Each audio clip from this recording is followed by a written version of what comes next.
और निकली। चांद दिखाकर बहन से कहने लगा कि चल, चांद उग आया, अर्घ अर्घ दे लें। बहन अपनी भाइयों के कहने लगी, चलो अर्घ दें। तो भाइयाँ बोली, तुम्हारे चांद पर उगा होगा, हमारा चांद तो रात को उगेगा। बहन ने जब अकेले ही अर्ध चांद दे दिया और खाने लगी तो पहले ही ग्रास में बाल आ गया, दूसरे ग्रास में कंकड़ आया और तीसरे ग्रास में मुख की ओर किया तो उसकी ससुराल से संदेशा आया कि उसका पति बहुत बीमार है, जल्द ही भेजे।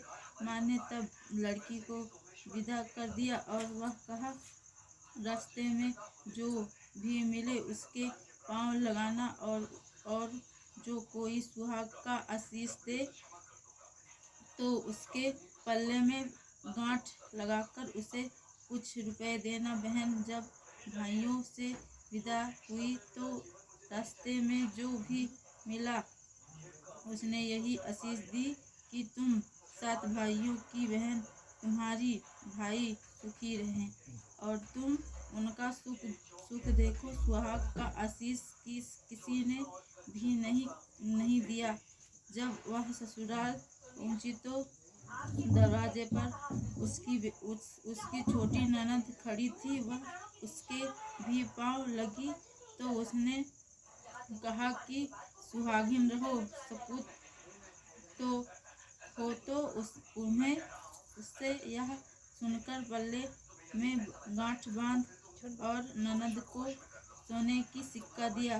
तब भीतर गई तो सास ने कहा कि पति धरती पर पड़ा है, तो वह उसके पास जाकर उसकी सेवा करने के लिए बैठ गई।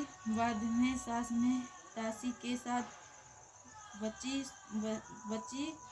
खुची माता बोली, करवा ले भाइयों की प्यारी करवा ले। लेकिन जब उसे चौथ माता की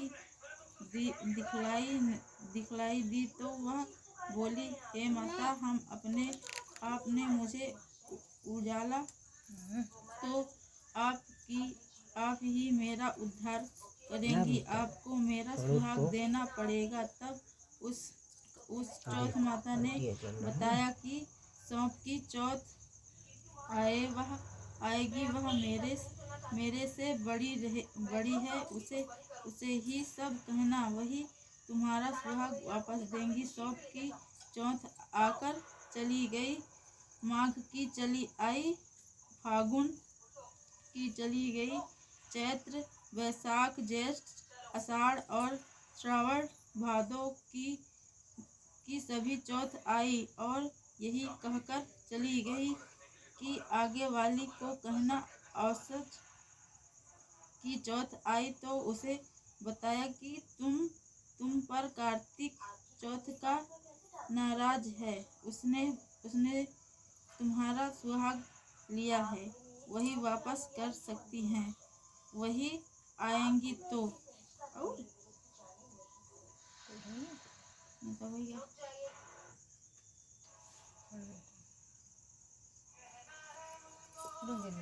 वही आएंगी तो पाँव पकड़कर विनती करना, यह बताकर वह चली गई।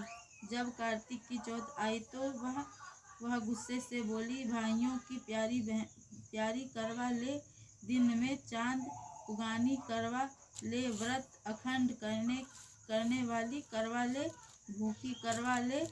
यह तो सुनकर वह चौथ माता को देखकर उसके पांव पकड़कर गिड़गिड़ाने लगी, हे चौथ माता, मेरा सुहाग तुम्हारे हाथों में है, आप ही मुझे सुहागिन करें।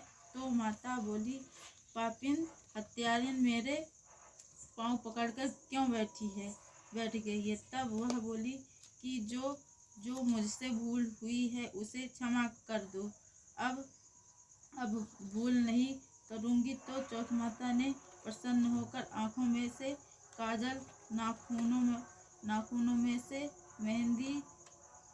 मेहंदी और टीके में से रोली लेकर छोटी उंगली से उसके आदमी पर छीट दिया तो वह उठाकर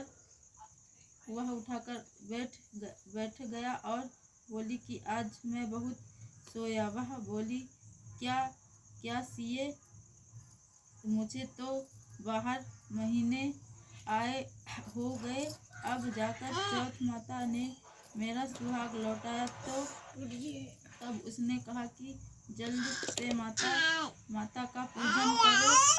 जब चौथ की कहानी सुनी, करवा का पूजन किया तो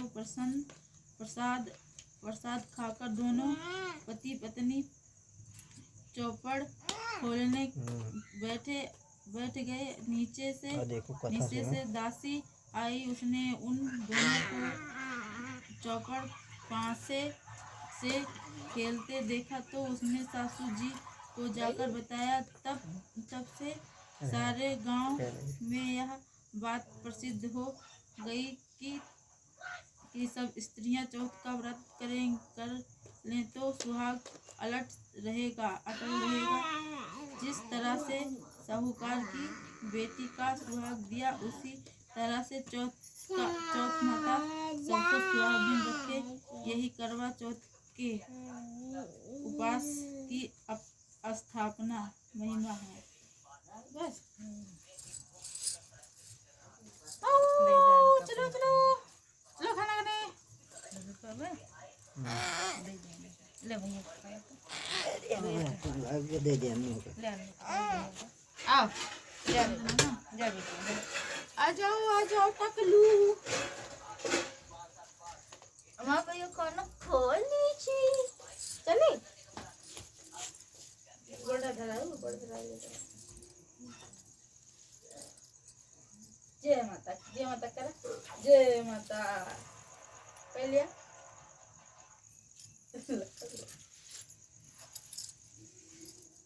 जय माता अब ये जय माता करना।